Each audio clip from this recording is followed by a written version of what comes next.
Hey, hey, hey, we are back. We are still the Microsoft Virtual Academy.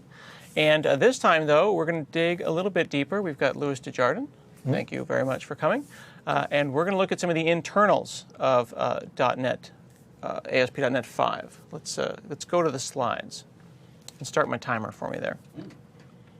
So, Louis, you're a principal software engineer, and you're focusing on ASP.NET 5 and the kind of the core runtime that makes it all happen.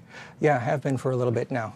This is something that was quite a long time coming. So you've probably seen the momentum building towards this type of direction. This kind of like phase shift of the technology. And so the last year, there has been pretty busy inside the buildings at Redmond, getting all of these pieces to come together. And it's amazing how much technology has really clicked together in just the last year. It's kind of amazing to see everything that's always worked in the past start to light up on a completely different CLR. And it really is a completely different CLR. Like you're changing the brain, while the person is still walking. Yeah, changing the brain from carbon to silicon without hopefully the person noticing. So .NET is able to run on the core CLR now, which is a completely different build of largely the same language and runtime, but it's completely self-contained and has no overlap with the desktop CLR in terms of what files are used at runtime or necessary. Not to mention that we also just happened to switch compilers during this entire little event as well. They called it the big switch as we went from the regular C# compiler to Roslyn. So there's that as well to think about. Oh yeah, and that's also something that the team that does that has done an amazing job also. The compatibility bar that they have to hit in order to even consider doing something like that is tremendous.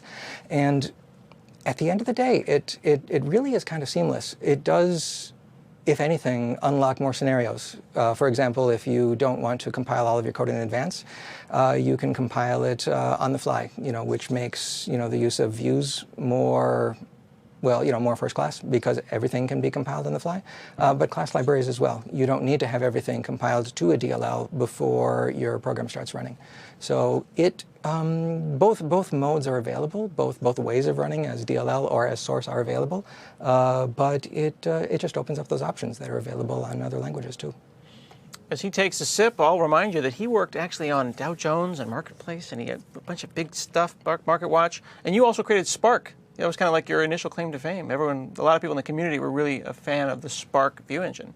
Oh yeah. That one was kind of that one predated Razor a little bit. It was where their MVC was coming out. It had the ability to add pluggable view engines, and web forms was the only syntax that was available in the MVC. So it kind of created a vacuum that made an opening for open source to become popular. When Razor came out, Spark was really kind of the need for it wasn't as much. So at the moment, it's kind of a lot of people still like it, but it's very niche. But there are some incredibly large sites that we cannot name that people probably use all the time that use Spark. Oh, yeah. People who like it still love it. Yeah. Very cool. And I'm still me, and there's still a random slide with me on it, so enjoy that.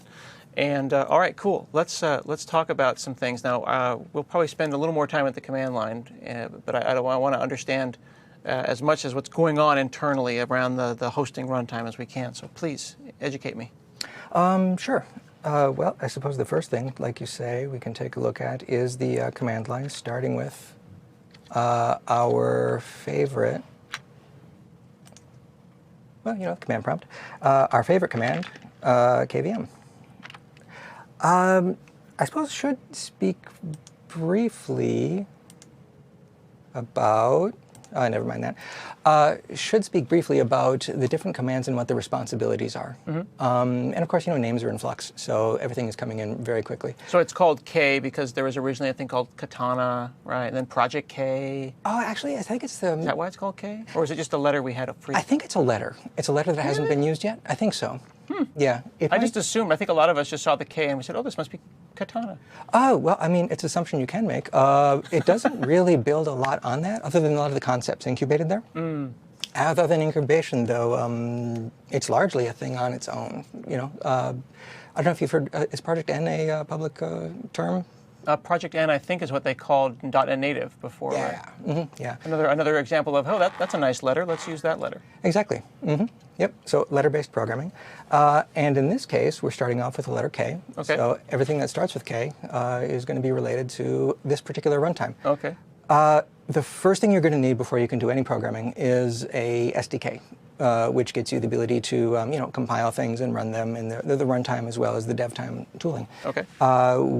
In order to make it as easy as possible to bootstrap your system, we've provided a single command line that has two jobs.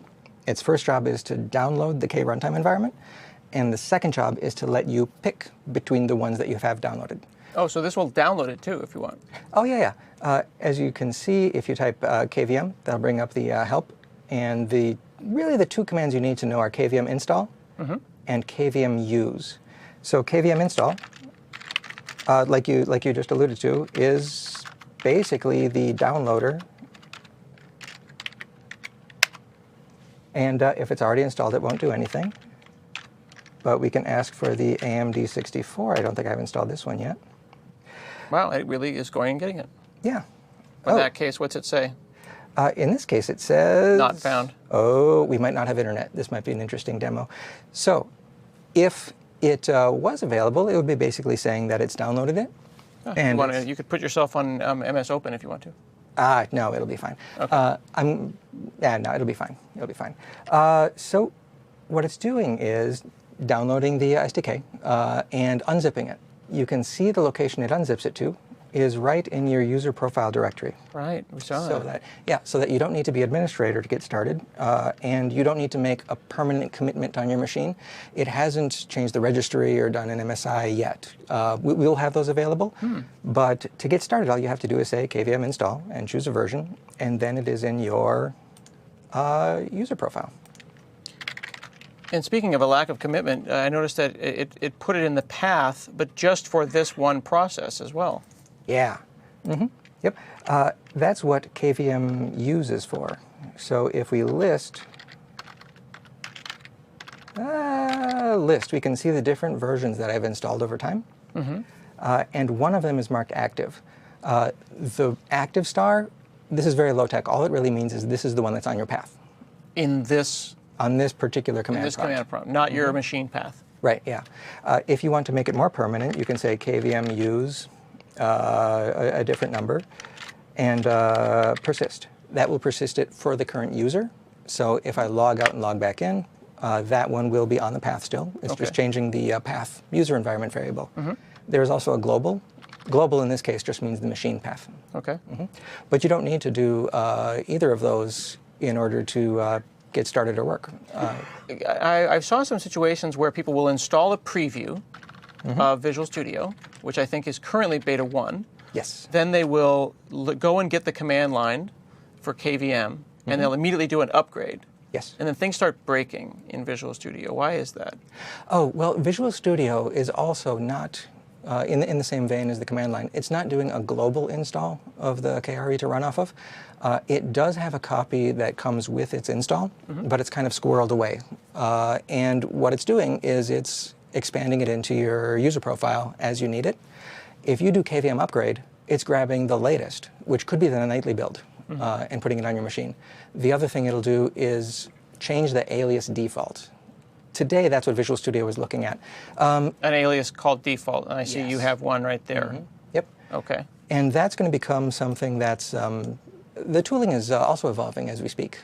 So as more and more things become solid and as we learn more about how people use this and want to use it, we are refining how those kind of selections are made to where, in the project properties, you'll be able to say which one you want if you don't want to go to the default. Right. So you'll be able to pin a particular project to a version of the KRE. And then it'll just use that one. And it also begs the question, if you do run a KVM upgrade, bring down the latest version, did you mean for it to become the new default, or did you just want to get Oh, certainly, yeah. that by default, currently, like you said, it's all in flux, breaks Visual Studio, confuses Visual Studio, because you have to go and set a default back yourself? Oh, well, that's the difference between install and upgrade. If you're talking about install, it's just downloading one and making it available. If you talk about upgrade, that's kind of an all-in-one step. So that's my fault for using it then. Or it's the tool's fault for not documenting it. But what KVM Upgrade is doing is it's finding the very latest one it can. It's downloading it, installing it, and changing default to point to it. See, everything there was good except for the changing default to point to it. Okay. For me. Yeah. But I think the point here is, though, if you do choose to start playing at the command line, you do have the information available. I didn't know what I was doing, but I did notice default moved. I saw it change, and I can also control my active one. So it's not hidden from you. Oh, yeah. And it's actually an interesting point. We can take a look at how some of these actually are implemented. As you can see in my profile, there's a .kre directory. So this is just my user profile. You can see all my folders. And in .kre packages, this is where they're unzipped. Yep, just sitting there. This is just some NuGet files, because that was the packaging format. Right. And here are where the rest of the commands live. So K and KPM are both batch files that are themselves, like KPM runs this DLL. This is the program main for KPM. KPM itself is just a batch file. So it's all very low tech. And like you say, when you're using the command line to download these things and make one active, it's not doing anything complicated. It's just unzipping the files and changing the path to point at one of them. And you could even go so far as to say it's not doing anything destructive. Yes, you can delete that and they are gone. Even the question of aliases. People have asked, how is that information saved? And then they reply right away and say, oh, I looked and it's right here in these text files. You know, that's as complicated as the alias. It's a pretty white box. Yeah. Yep. It's meant to be delete friendly. And I even found that I could delete both those folders and it still wouldn't break stuff. Visual Studio still works. I can still run the KV. I can still go back and re-download it all again. Like if I got myself really screwed up, oh yeah, I could get back without too much trouble. Yep. And that's one of the things. And that's one of the things that's interesting when you start to pop the hood open on some of these, just like the old VW Beetles. The moving parts are so simple that you can sort of tinker with it, and you know, it's simple enough that you can understand how it's working, and that lets you understand what you can do with it. Like if you need to sort of like Xcopy deploy to a server, you know how the things work. You know how they relate to each other. You know that this folder full of DLLs is 100% of what you need to run. And so, you know, there's a lot of strength in that. That said, it's always partnered with tooling that hides it from you. So you're not exposed to that level first. So an important reminder, in case it isn't completely obvious, this is the advanced part of the day. You don't need to know any of this stuff. You can just let Visual Studio handle it and choose to do it. It's the same kind of thing where over the years you've learned a lot about the .NET framework, and many of you never went into C, Windows, you know, System32, yada, yada, yada, and looked to see where the actual MS Core lib is. You lived and worked successfully as engineers, never caring how that worked. That's great. This is advanced plumbing 101 that we're doing right here. So don't feel sad if you don't get or care about any of this stuff. Oh, yeah, yeah. Exactly in the same way that you can go your entire career and never edit a CS proj. And that, I mean, you're happy, and that's, you know, the success of Visual Studio right there. Maybe talk a little bit about scoping, because I understand it took me a while to figure out that KVM is always and everywhere. But K and KPM are specific to the version. Sure. And that's easy to illustrate if we take a look in this directory. Here's KVM. Oh, that's all it is? Yeah, that's all it is. It's 2 text files. And we'll have an MSI for this as well, to get to a couple of text files. Why do we need an MSI for a couple of text files? It's hard to install text files from the command line. Windows doesn't really have a curl, those kind of tricks that you'd find in other places. And a lot of people don't really feel comfortable going to a web page, copying a big command line, and pasting it into a command prompt, and you know, feeling confident that it did what they wanted. So you know, for those reasons, we'll have an MSI that set these up and put them on the path for you. But they themselves are just text files. And they're always, and they're in your, if they're in your path. So when you set this up, it's in your path. That folder right there. Yep. So this folder is put on your path just so that KVM is available.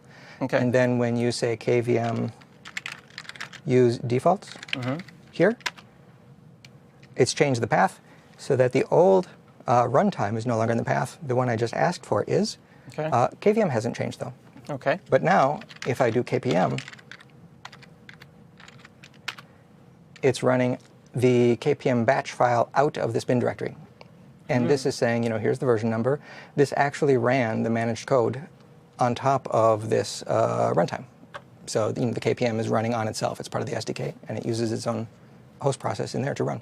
What if I'm watching this and I'm having mixed feelings about the most advanced, cool thing to come out of our team being based on batch files? And when I say batch files, I don't mean literally batch files, but it's like we're kind of back to scripting, but it's very clean and it's very simple and it's very kind of elegant. But at the same time, I think maybe we just thought it would be more sophisticated. Well, that's the thing. A lot of times sophistication is good if it's the only way that you can accomplish something. If there is an existing paradigm that is solid and has been in Windows and other platforms since computers existed, if that capability is there and you take advantage of it, you've accomplished your goal. So it's really if it ain't broken. Choosing a runtime based on what is currently on your path is how all of these, languages, if you take a look at them, work at the end of the day. And so why be any different? So when I type KVM on a Mac or a Linux machine, it'll be a shell script. Yes. Yep. And everything else will work the same, pathing and environment variables and all that kind of stuff. Yep. Yep. That's exactly right. And the part that's managed code is the same managed code. The only thing that's different is the CLR that you'll be running it on top of. Really? So when you said KPM is in our case, a batch file or a PowerShell file that points to package manager DLL, the same exact thing applies on a Linux or a Mac? Yes. On Linux, it would be kpm.sh or a bash file of some sort. And then, yeah, exactly that. All right. Let's switch back to the slides real quick just to make a bookmark point there. Okay, so KPM scoped now to a particular version of the runtime that you selected. Yep. So KPM is your single command for all of the SDK commands that you need to run. Okay. And so within an SDK, there are a number of things you need to do. Downloading dependencies, compiling a project, turning a project into a NuGet package, getting ready for deployment. All of those things all are in the KPM umbrella. So everything that the SDK needs to do for you, the commands are located in there. Sometimes people have looked at KPM and said, oh, this is like NPM. Is it like that and more? Well, I think it's exactly like that, and .NET specific, though. So it has a number of commands so far. It is much like NPM, but it is based on the NuGet standards, of course, and it is based on using Roslyn to create assemblies and to create NuGet packages. Other than that, metaphorically, it's all very similar to that. If you're familiar with what NPM can do, you will probably find an analog. And if you're familiar with .NET, of course you'll find an analog because builds. Now, we have KPM Restore. That's like NPM Install. But then we have KPM Install. What is the difference between install and restore then? Oh, yeah. Install might be something that'll change in a little bit. Install is a slightly different gesture. It's where you add a dependency to a project and then run restore. So it's a dual command. So install means add plus restore.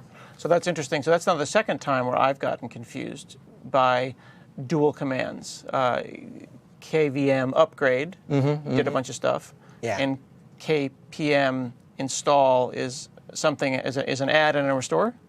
Yeah. And, for those reasons, and, is definitely open to feedback, and we're getting feedback constantly from the world. The commands like that will probably evolve and change.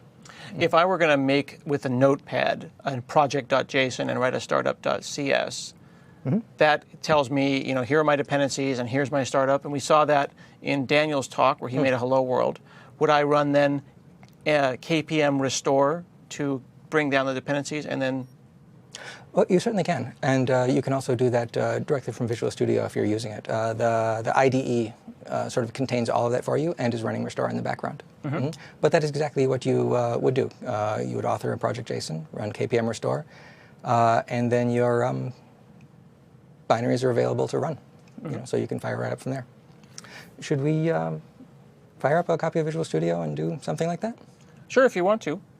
Let's not, we don't want to duplicate too much of what we've already seen, because I really like learning some of this context that you're giving me that I haven't seen before. Oh, okay. Well, just let me know anytime you'd like to see some of it actually.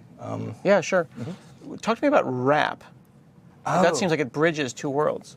It does. KPM Wrap is something that's being added just now, and it's something that will hopefully light up in some of the very near editions of Visual Studio. What it is when you have a project JSON, it can depend on other project JSONs. It can also depend on NuGet packages.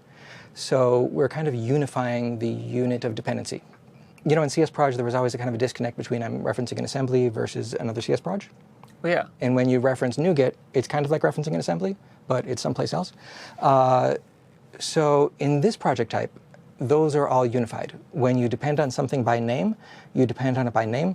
And if it is a NuGet project or another K project, it doesn't really matter. They're functionally equivalent. When you have a dependency, you have a dependency. And a project and a package are the same.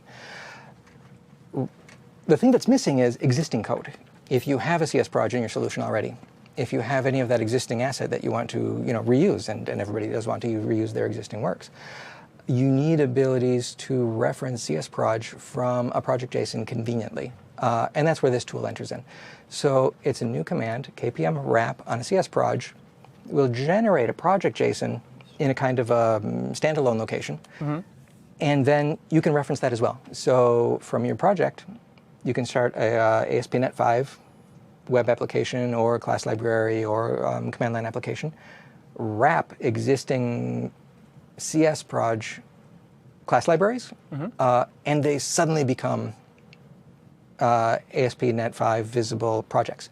And it goes through them transitively. So if you wrap class library A, and it's using 3 NuGet packages and 2 DLLs and 1 other CSproj that's also using 2 NuGet packages, all of that sort of becomes transparently accessible to your original application. So it'll follow the dependencies down, and it'll all work from your web application. So an ASP.NET 5 web application can reference that graph of CSproj technology, and it'll all come together. So thinking perhaps it's overly simplistically, a number of people are always asking the question about, like, what does the upgrade scenario look like? Maybe you could put some of that into context, because they might say, oh, look, Wrap is the magical way that I will bring my giant 70 projects from over there to over here. But that doesn't answer the desktop CLR versus core CLR issue. That just says these are now available as references in the context of an ASP.NET 5 project. Yeah, it's all about options and how much you want to bite off in terms of porting. So KPM Wrap is, oh, one last thing. In Visual Studio, you can, when you right-click Add Reference and do a project-to-project reference, that's the Visual Studio gesture for that. You won't have to run KPM Wrap yourself. I see. So if you go to ASP.5 project, right-click Add Reference to a .NET 4.5 class library, that happens to be running in the same solution. Yeah, it just looks like a reference appeared and works. That is the quickest way to get existing class libraries available in a K project. There are other ways, which are, well, mostly efforts of porting. You can put a project JSON in the same directory, and by convention, it will see all of the source, and it'll. You can switch to that as your project type instead of the class library, and so in that way, you can migrate your entire application bit by bit. The thing that a lot of time was spent on, actually, in the class library that Visual Studio is running for ASP.NET VNext is combined IntelliSense. So if you choose to go that route, and you go into your project JSON and say, this thing runs on .NET 4.5, the full desktop framework, ASP.NET 5.0, ASP.NET Core 5.0, if you choose all 3 of those as places that you want that code to run, it will give you the combined IntelliSense to let you know anytime you've used an API that's not available on any of those 3. So as you're programming... You said 3? Sure, yes. What is the third? Oh, if you, in your project JSON, if you say ASP.NET 50, right, ASP.NET Core 50, right, and .NET 4.5. Oh. Yeah.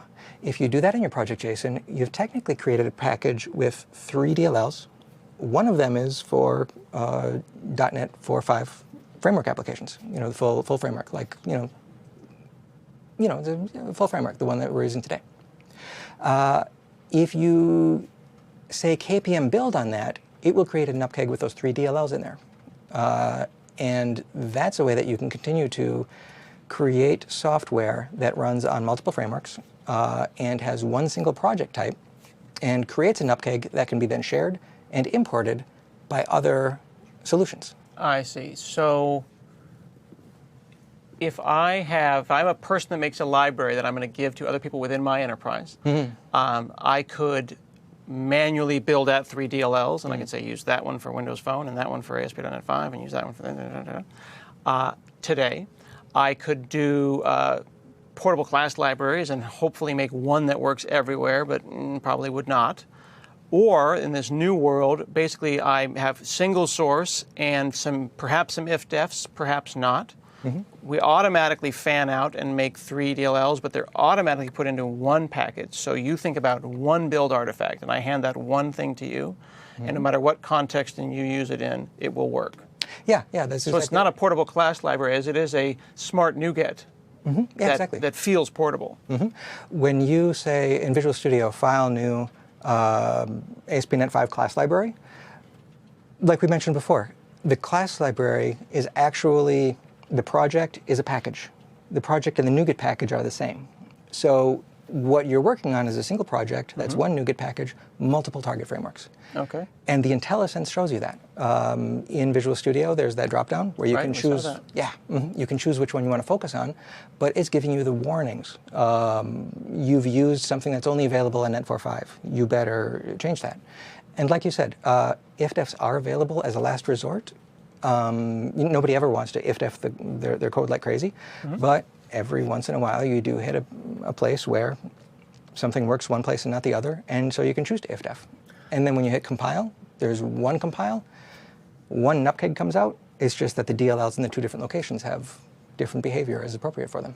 One thing I think I got a little bit confused about, though, is that you said I can say ASP.NET 50, as you say, ASP.NET 5, ASP.NET 5, Core 5. Then you said Net 4.5. I thought ASP.NET 5 runs on .NET 4.5. What's the difference between ASP.NET 5 and Net 4.5? That's actually a good way to put it. ASP.NET 5.0 runs on the .NET 4.5 CLR, but it is itself the process container. It's the programming model. So ASP.NET 5.0 and ASP.NET Core 5.0 both have the same application model, both have the same programming model. If you have a program class with a main entry point, you can do dependency injection in the program class's constructor in order to get hosting services. That's because you're running in a host that understands dependency injection. So those are all qualities of the ASP.NET 5.0 runtime environment. If you are compiling for Net 4.5, you're not assuming that you're in that runtime environment.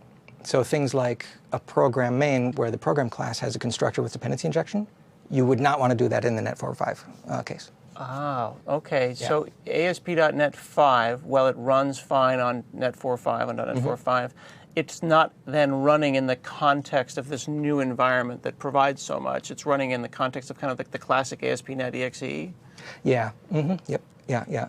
If you were going to be making a Windows Forms application or a straight Net 4.5 command line EXE, there you would be using the Net 4.5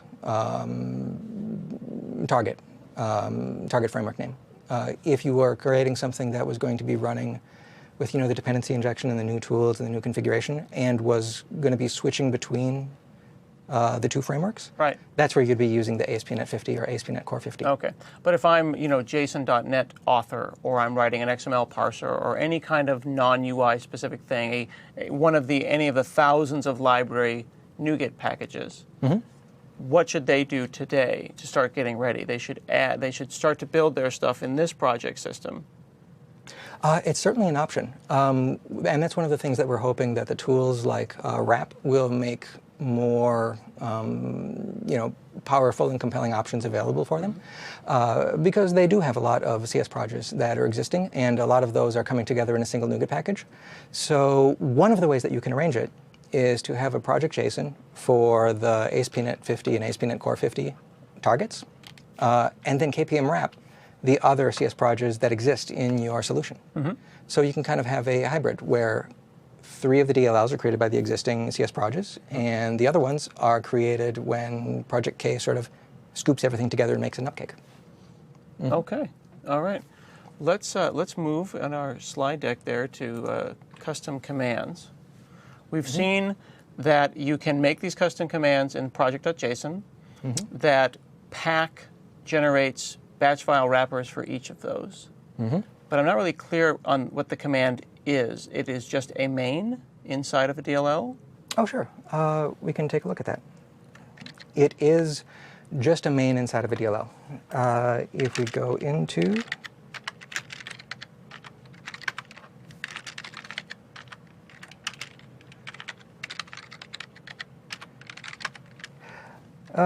we can take a look at this one. We see that it has two commands defined. And when you say K to run something, right, you can say what the command name is immediately afterwards. This command name is looked up in this section, and this is substituted for what the user had in the command line. So I could say K hello, or I could say K hello world. So it's an alias. It's an alias, basically, yeah. I see. It's an alias plus additional arguments if you want to put them inline. Okay. This hello world that we're looking at right there, or this Microsoft ASP.NET hosting, that's the assembly name that has the program main in it. All right? Gotcha. So when you say K web, it's telling you find program main in this DLL and pass it some more options.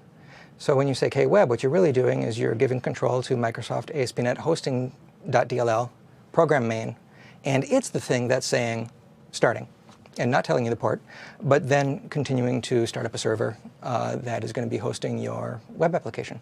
Okay. Why, and I'm just thinking about the audience, why would I want a console app? Like I see you brought in system.console, you can say K hello world. What is the difference between saying K hello world and just saying hello world.exe? Well, for running on different CLRs, at the moment, Core CLR doesn't have the idea of creating a native executable image. So that's what that is really providing for you. The K is really providing for you. Like when you say mono on Linux. Exactly. You say mono, you say Java, you say Ruby, Python. All of those have a host process that is your language stack. And then the first argument is the program that's being run. So same thing in this case. If you say K space hello world, it's going to find hello world DLL and run it. If you're running cross-platform, your experience is going to be the same then. You don't have a Windows executable that you're X-copying to another operating system. You have a bunch of managed DLLs. You copy them to the other operating system, and they run well, exactly as they're intended to. The other operating system would have a different host process. Like you say, the other operating system might have whatever is native in that location that can run a CLR. And from that point forward, it's bootstrapping the runtime environment, and then bootstrapping your code, and then everything else runs normally. And those things are usually symbolic links or aliases on other platforms. I mean, Java, Python, Ruby. Yeah. Yep. It's all going to be the same thing. When you say Java, hello world.jar, whatever is the Java that is on the path for that command prompt is going to start up, load your program, and run. Kind of does make you wonder about our name, though. You said the naming is in flux. Oh, sure. Yeah. K. Yeah. You know, these things are all, yeah, actually I remember NuGet itself had kind of like a community input on the naming. It fluctuates and evolves until everything comes together in the end. Indeed. So, yeah, we expect lots of feedback. So then on the next slide here, we talk about hosting. So in this context then, you said that K is the the bootstrapper, the application host. I like the parallel that you drew with Python and Ruby and all those other kinds of things. That makes sense. The language host. But up-leveling and think about a different kind of hosting your web application. While they're all going to be hosted in this example in that kind of that runtime, you can have, you said Microsoft at ASP.NET hosting, but you said server Kestrel. What is that? And are you saying I can host my web apps in different containers, different hosts? Oh, absolutely. And one of the things that's also kind of interesting, mentioning hosting, is that there's not a lot of difference between a command line program and a web application and something hosted by IIS. Really? It's all the same project type, yeah. It's what happens when it starts that makes them different. Because I think people who are like been in the industry a long time, they're like, well, that's totally different. It's entirely foreign, and like you're saying that they're pretty much the same. Well, they actually are pretty much the same. The one that's different would be IIS, because it's giving you a different process, and you're running inside that process. Other than that, everything is pretty much the same. Well, again, like the Node example, the difference between a Node command line application and a Node web application really is whether or not it starts listening on a HTTP port. Other than that, they're identical. And the same is true in this case.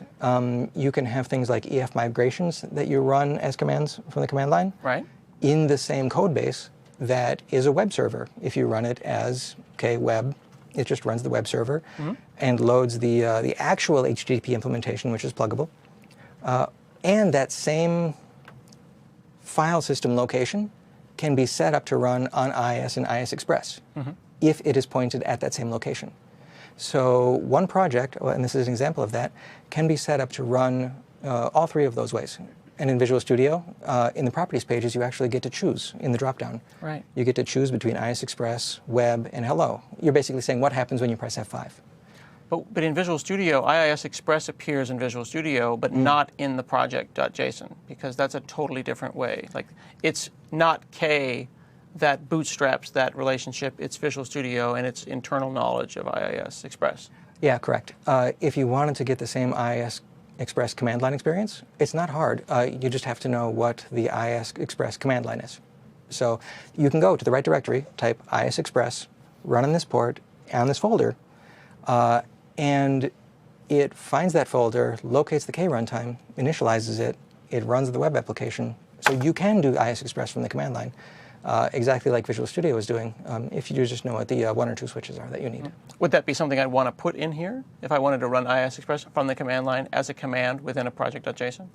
IIS Express might be the one that's different, only because it doesn't have a managed DLL entry point. Oh, I see. So you need to have your own little managed utility to do that for you. I would probably do it as a batch file.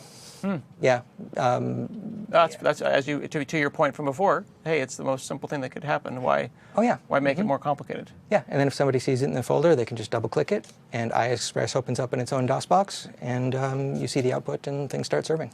So we're going to talk about Kestrel in a minute, but what is Microsoft.ASP.NET.hosting? Oh, Microsoft ASP.NET Hosting, that is the entry point that understands your startup class. Okay. I feel like we might want to open, just to take a look at the code. Oh, well, let's do it. Yeah.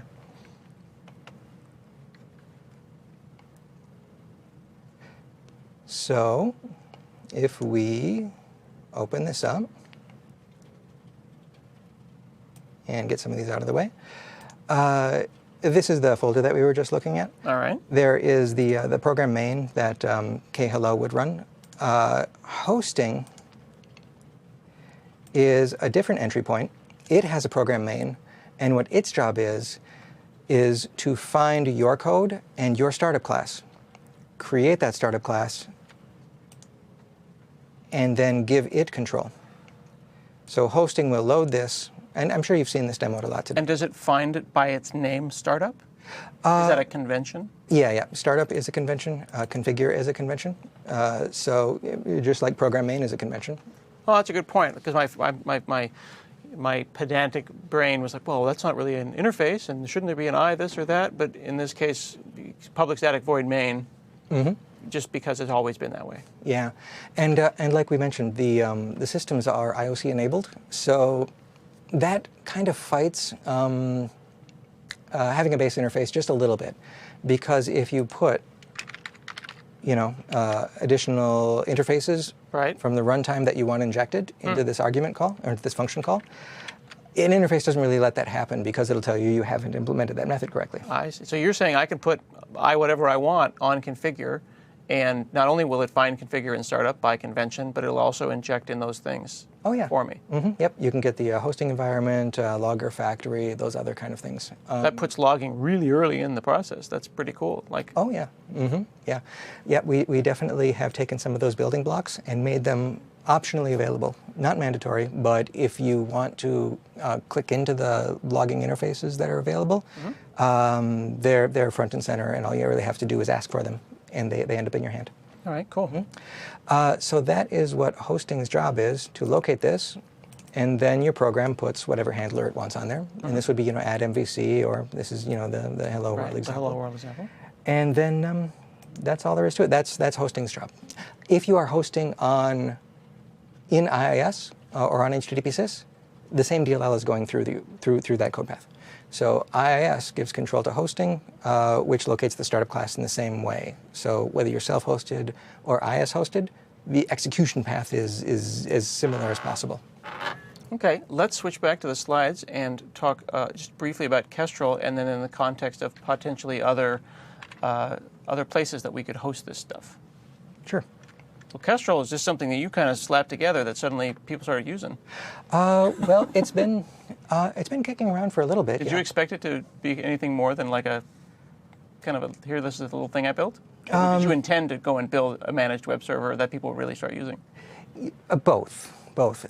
It started off as a exercise in getting code that was sort of running the same everywhere, and also it's something that, and it wasn't just me. Lots of people have been like asking for this and pushing for it, and Fowler has been on the Twitters, asking people, where's the managed HTTP server for .NET? Right. Java's got Jetty. These other things have like purely managed HTTP servers. What does the community think of that? Who wants to start running one?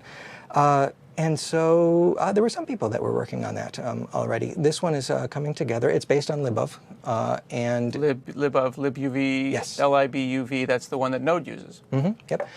So it's using the libuv evented socket API libraries, and so that's how it's talking to the internet.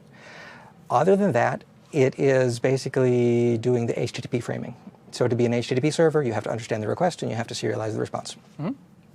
Other than going through all of the things to make it production-ready and trustworthy computing, and that huge bar, Microsoft sets a huge bar for what it considers to be production server. Other than that, HTTP itself is a fairly basic protocol. Once you get the framing and the bodies out of the way, all you have to do is transceive things. At that point, you have a managed code HTTP server. You can use it from a host process on Windows. And on Windows, you can choose between HTTP sys and Kestrel. And if you are going cross-platform, you can take your server with you. You obviously don't have IIS available, but you can run a process. And once you're in that process, you can boot whichever web server you want to. How complicated is Kestrel? Like, how much code are we talking about here? Like, does it make it easier to get it past trustworthy computing because there's not a lot of code? Trustworthy computing, they have extremely specific and very sophisticated things they look for. OAuth attacks, bad data, how, protocol vulnerabilities, everything that you can think of. So being simple helps, but being simple isn't enough. There's a lot of things that I couldn't even, begin to enter into. So it's going through that process?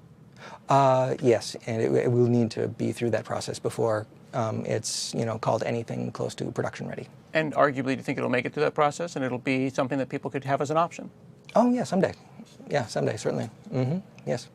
So then when someone is putting a Node application live in production, they're going to run node.exe, but they're not going to take that port and put it out into the real world. They're going to front it with something.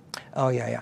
You'll definitely think twice before making Node your front-end server. You will, as often as not, and I don't know what the percentages are, but I think it's at least half of the instances will have Nginx or some sort of HTTP front server, often configured to do the static files, to take that load off of the Node process itself, but also because it can be considered in some ways a more robust server for some of the attacks that you can do on an HTTP sort of like socket. So the kind of stuff like people ask themselves, like, what exactly does IIS do? It does the static file, it does the different routing from requests from different kinds of, it's a component container, lifecycle management, all that kind of stuff. In the Unix world, sometimes you'll take 2 or 3 different utilities that will do that kind of work. So then, would you anticipate when someone says something like, some of these simple tweeted questions, how do I run ASP.NET applications on Apache? That's going to be a more complicated question about like, how do I have Apache as my front web server doing the static files with then brokered calls over to Kestrel, some future version of Kestrel. We're going to have to come up with prescription for that. Oh yeah, yeah, and probably really good examples in articles. Assuming that they reach the point where they're production ready, and you kind of have that experience like you alluded to with a different technology. If you search for how do I put Nginx in front of Node, you find a lot of articles, and then you find you basically pick the one that makes the most sense to you and seems like the stablest source, and then follow them like a script. Yeah, I think people have been a little spoiled because things like IIS can be put right on the front end, or things like Apache can be put right out there. But now you've got Nginx and other firewalls and other things like Redis and Mongo and all these different things. And some people put them out there on the open internet, and some people don't.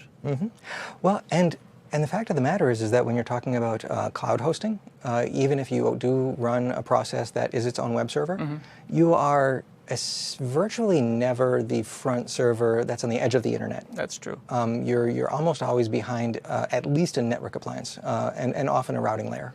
Yeah, which protects you from a whole bunch of things. Yeah, a whole category of attacks, yeah. Yeah, you don't want to be on the open internet. No, at least not without the right tools. Yeah. Cool. Well, we have been learning all about ASP.NET internals from Louis Desjardins. You can check him out at where'slou.com, as well as follow him on Twitter. And we will be back talking to Rowan Miller and talking about the Entity Framework 7.